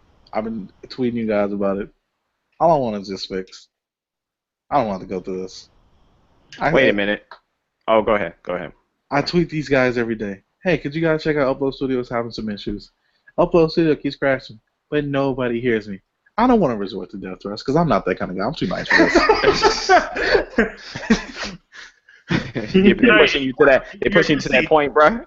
Nah, I can't be that guy. But please, somebody at Xbox, hear me out. Microsoft, somebody, please fix Upload Studio. That's all I ask. Please. Yeah, or else we're gonna get to the point Microsoft, where please. you're gonna get a tweet to Phil Spencer from Demi. It's gonna be like, if you don't fix this Upload Studio, I'm gonna throw my Xbox through your house. Oh man, I still looking forward to 100%. that. I 100% agree with Demi though. Like Upload Studio is so trash. My PVR broke a couple of weeks back, and I've been trying to use this Upload Studio, and man, it is about as user friendly as like Windows 95. yeah. Okay, like it is not user friendly. It's not Fanboy easy. moment, to use. fanboy So moment. I Share guess Factory I is won't better. be recording any gameplay on my Xbox. then. Share Factory is better. Share Factory is better. Share Factory is 100%. Don't debate better. me. Don't debate me. Share Factory is better. 100% agree. That's sad to hear. Facts. So Facts. yeah, okay. Hashtag facts. Let's roll. So we're gonna move on to the last topic. Kid Smooth, you want to head this one up before we bounce out of here? Yeah, sure. All right, so lately I've been giving out homework, and this one I guess you guys needed some time to do. But my question, I asked this question on Twitter, see what I gathered some responses as well. But my question to you guys in a panel, to you guys watching in the chat, what game this generation took you longest to beat? So from any PlayStation 4, Xbox One, Wii U games, what game took you the longest so far this generation for you to complete? Who wants to tackle that one first? I'm gonna start. The Order 1886. Oh, damn. Really? What? You're lying, aren't you? You're trolling. Yeah, son. Yeah, son. That was my. Wait, hold up. Isn't that game like 8 hours long? I beat that game in the week that I got it, bro. What's going on? Well, okay, don't judge me. Okay, I played on the hardest difficulty and I had problems. Okay. Oh, my God. Nah, Excuses. I'm playing. Yo, I'm Nick, playing. somebody's going to take that seriously. I They're probably know. going to chop this up. Yep. Right. It's okay. They already hate me. You over know here. something? I don't care. You know somebody getting ready to do it. I don't care. They already hate me I'm because I'm doing it light right now. I got my Make your Sony make your video, make your videos, put it out there, make them. I don't care nothing about y'all. Nah, the real game is Bloodborne. I had to really think about it, like as far as like hours go, And I do remember Bloodborne taking me the longest. I mean, honestly, to beat it the first time, it took me about maybe 60 to 70 hours to beat that game. Yeah, I mean, definitely, I mean, it's a challenging game. I had trouble on 2 bosses, like Gascoigne and one of the optional bosses, Ebertros. I forgot how you say the name. Oh, I know you're talking about the Ebertus. Yes, that that boss thing. was That thing took me a while to beat, and I wanted, like, even though it's an optional boss, I wanted to beat all the bosses. So like, it took me a while to beat that. So that's where most of like my time on the boss took. But yeah, I gotta go with Bloodborne as far as number of hours, about 60, 70 hours first playthrough. Yeah. Mine is the Witcher 3, for sure. I spent a lot of time on that game. I logged in probably 5 days within that game. I could have easily beat it before that, but you give me an open world game, exploration aspects. That's what I'm gonna do, man. I'm gonna do the side quests. I'm gonna do a lot of things. I'm just gonna look around the world. I thought Witcher 3 was a beautiful game, well done game. That was my first Witcher game, so I really wanted to stay in that world a lot. But yeah, to think about it, that was probably the longest. But I played a lot of long games. I'm surprised you said Witcher 3. I was expecting like one of the JRPGs or something like that. You was gonna. Oh yeah, I mean, I spent a lot of time in the JRPGs too, but looking back at it, Witcher 3 was probably the longest, because Witcher 3 definitely tricked you, because you would think when you reach at a certain point of the game, that's going to be the ending, but nah, that's not the ending. So you got another 5, 6, 7 hours to play. But nah, Witcher 3. How many hours you think you clocked? You said 5 days? Yeah, about 5 days in Witcher 3 I logged in. Because I was just exploring that game. I was going from Timbuktu to here, you know what I mean? I was just going back and forth. Just doing a whole bunch of stuff in Witcher 3. I didn't really play the card games and stuff, but my thing was just leveling up, getting my magic abilities as best as I can. So it wasn't like the challenge. It wasn't the challenge thing. It was exploration. No, Witcher 3 is not the easiest game in the world, but the exploration, the game is just a beautiful, well-made game, and it made me stay in that world for a long time. So yeah, I still got to play that. That's another game I didn't get a chance to play yet. I love The Witcher 2. That was my joint, and yeah, Bloodborne was my joint too. Yeah, I ran through Bloodborne in a week. Like a week. Yeah, I got stuck. I got stuck on bosses like Gascoigne. People said he was easy. Nah, he was ruthless. I had trouble with him.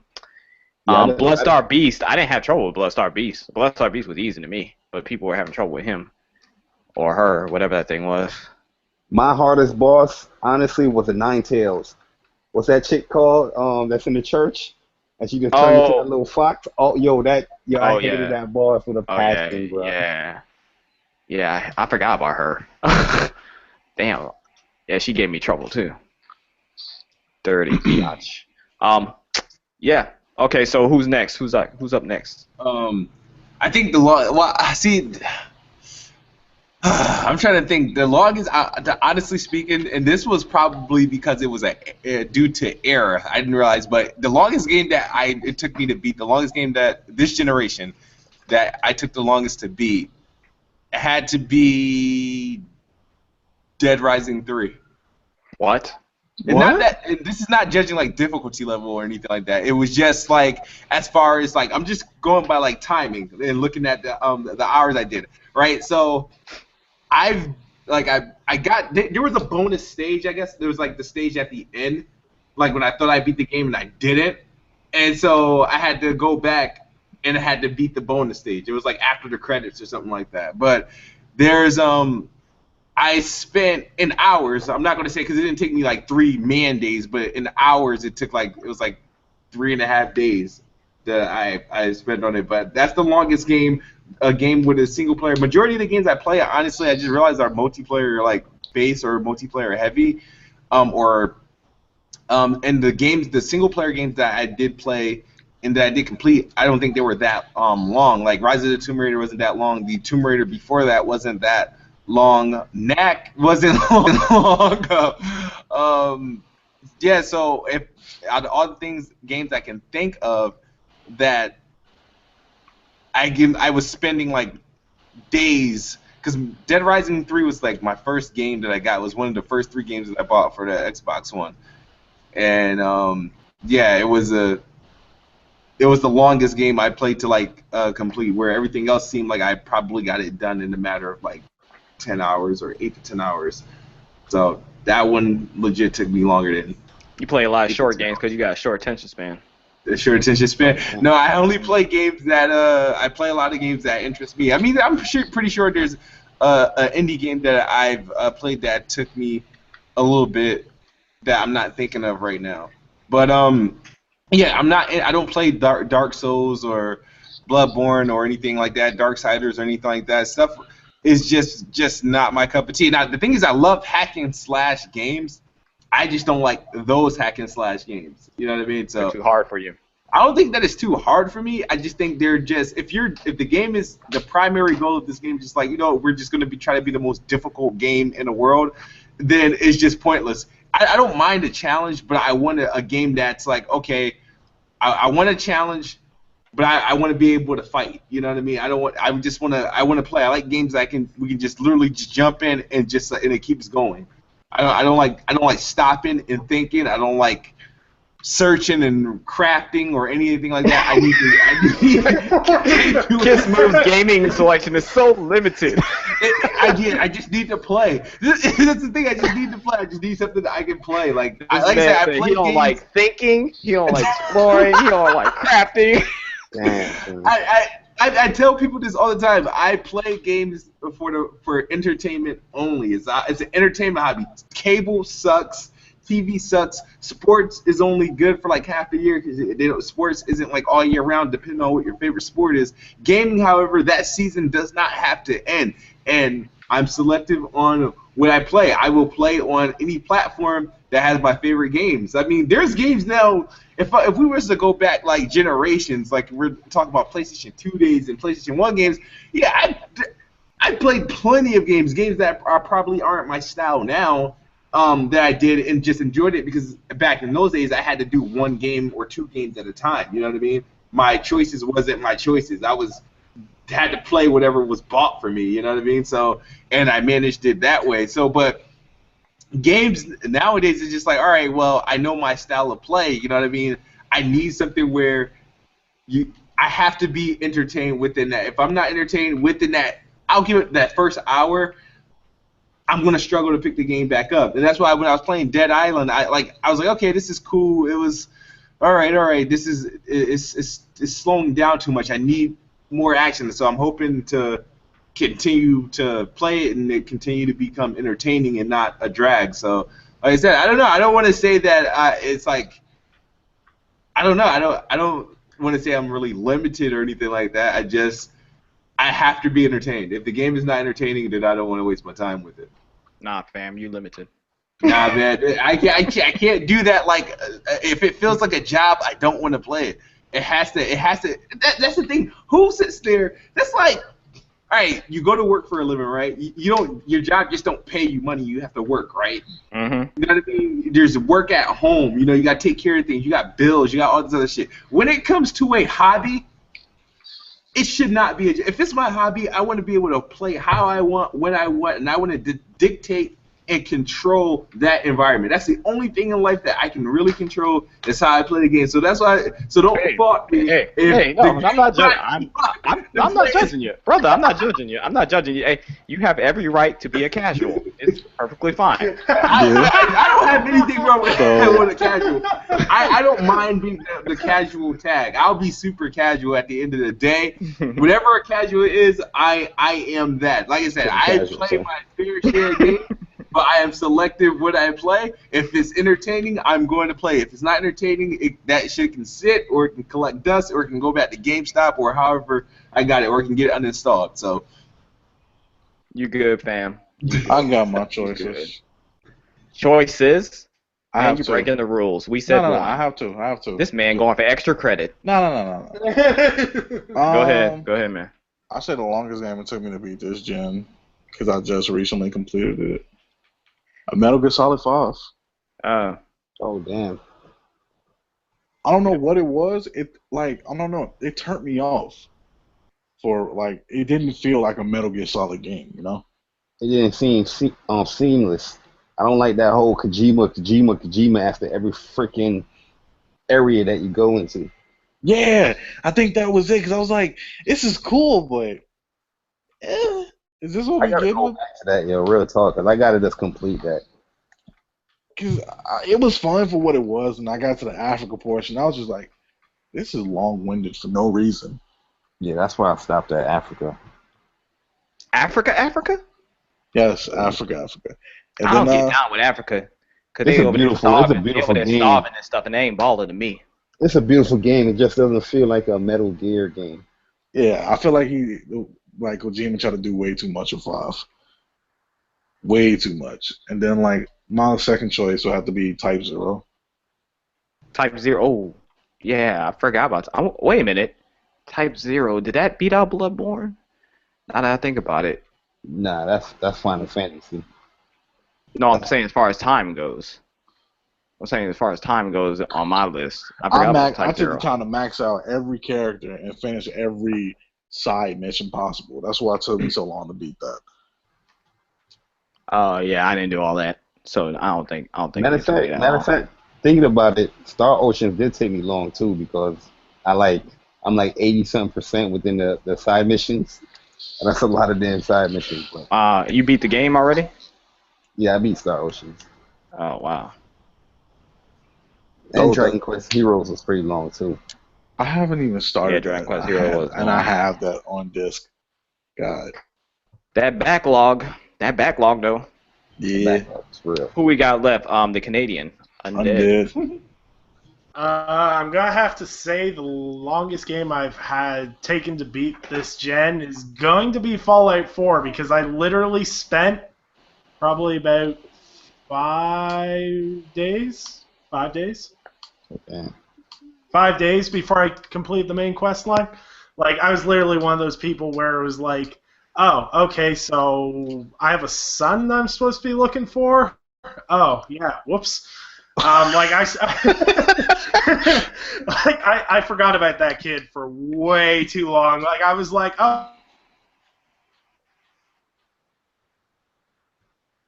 Once I built up, and what? Sorry? Not that I lost you. It was Yeah.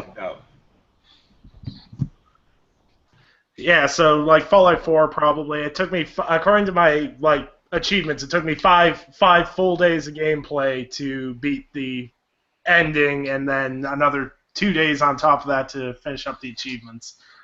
So, yeah, that's my longest anyway. That's what's up. Cool.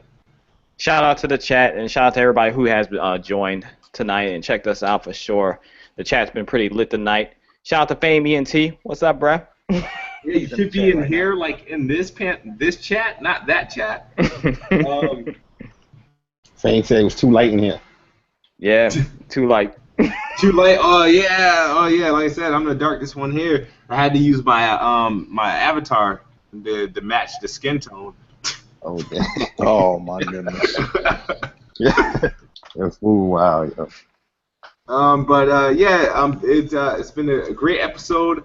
Episode 29. Next week is the big 3-0. We've been 30 weeks strong, man. The show is growing, bruh. Can you believe Getting that? too old. Getting too old out here. Yeah. My God, we should do something special. Wait, you won't have you will not be a proud Xbox owner by next Tuesday, right? It comes out next Tuesday. Oh, next Tuesday, so it is. So episode 30, okay, you should do an unboxing right on a podcast. Now, we'll let you take the Xbox out on a date, so. Please don't give a draw spaghetti. Yeah, I'm going to eat drop spaghetti again, just for you. I'm going to eat drop spaghetti. Yes, I am. And I'm not taking it out on a date, because I don't take whores on dates. Oh man. Oh, man. Oh man. I'm dead left on that one. That was too much. That was too much. Nah, Yes, I'm you should take the Xbox One S to like Red Lobster. You don't give it no dry ass noodles like nah, you gave nah, Uncharted. fam. I don't give dogs noodles I don't give dogs Larry lobster or anything like that. So no, not gonna happen. Not gonna happen, son. Not gonna happen. She is coming in this house only for Gears of War 4. That's why she's coming up in here. Oh damn. Okay. That's what she's here for, and that's what she's going to be used for. And then I'm going to put her away, like the whore she is, never to be seen again. Oh damn. Oh my goodness. Don't you guys love me on this channel? Kiss Move subs. Don't y'all love me? No, we don't. Well, you will be enlightened, and you will be set free when you play that Xbox One S. Wow. And you will enjoy it. And I'm gonna feel sorry for that box you call a PlayStation, because the box you'll be playing on will be the best box, and you will see that. Now, let's get on with the outro so I can calmly return to my casual gaming habits. All right. Well, let our guest go first. Oh yeah, man. Thanks for having me on here. It's your boy Jay Bari. I really do appreciate it. It was definitely a fun podcast, getting with you guys and just talking about gaming. And give No Man's Sky a try. The PS4 is an amazing console. The Xbox One is a pretty good console. This is But fun. yeah, man. It's your boy Jay Bari. If you want to get some PlayStation news, come on by. Also, matter of fact, even I forgot to say, I'm having a tournament this weekend, Street Fighter V. It will be taking place this weekend starting at 9 p.m. Eastern Time. So yeah, if you want to see some high-level Street Fighter fights, come on by. It's going to be very entertaining. I'm going to have some giveaways while people is there in the live streams. And yeah, man, just like the last one, it's going to be highly entertaining, man. So make sure you come on by. Really appreciate it. But yeah, man, that's pretty much it, man. It's your boy Jay Bari. And I'm gone. Debbie, you gonna be in that tournament, bro? Yeah, I'm signed up. Okay, That's that's what's up. That's The what Collie I'm boys always check got to that out. represent, man. You know how I go, man. Yeah, I'm about to check that out for sure. Go ahead, Demi. So, guys, then we got reviews here. It's always a good time talking about gaming, especially with the fellas. Glad to have my boy Jay Bari on, man. We go a long way, man. We've been in these Facebook groups for a minute. Hilarious times. But yeah, check out the channel. There's gonna be some stuff coming out this week. The Abazoo review should be coming out this week. The No Man's Sky review actually might be tomorrow or Thursday, so be on the lookout for that. Also, Uno review. I got a lot of reviews, man. So just be on the lookout for a lot of them. And we should be starting that Heavy Rain Let's Play sometime this week. I've been putting it off way too long for you guys. That's what's up. That's what I'm looking forward to. That you did the multi reviews yet? You started that yet? That's gonna be next week. That's next week. Okay, my bad. I'm looking forward to that as well. So yeah, definitely support Bari and Demi. They actually do play games, despite what people may say. And yeah, I am Nicodemus, you guys' favorite light-skinned brother here on Kid Smooth's channel. Appreciate you guys for all the love and support that you always give me. I really appreciate that. And yeah, just checking me out on TiCGN.com. That's mainly what I do. I write articles. And so yeah, just make sure you guys check that out. And I have a small, modest YouTube channel as well. So if you want to see some gameplay, a person that actually has his own thoughts and opinions without being influenced, can check me out over there as well. But great podcast. Appreciate everybody coming through, checking us out. All the likes, the views, the chat. You guys were lit tonight for sure. So thanks for watching. And now for the darkest person here. Oh, you asshole. Yeah. Thank you guys for tuning in to episode 29. Thank you, Jay Bari, for coming through and joining us, giving us the intel on No Man's Sky. We let you talk, did not interrupt you on that No Man's Sky. You guys notice I'm an Xbot. I kept my mouth shut. when he came to explain No Man's Sky. So he got to glorify it. I can't even speak English today. He got to glorify it, tell you all the goods, him and Demi. So if this sounds interesting, pick up No Man's Sky. I am not yet convinced. But thank you for joining us. Shout out to the council and whatsupplaystation.com. Appreciate all your work.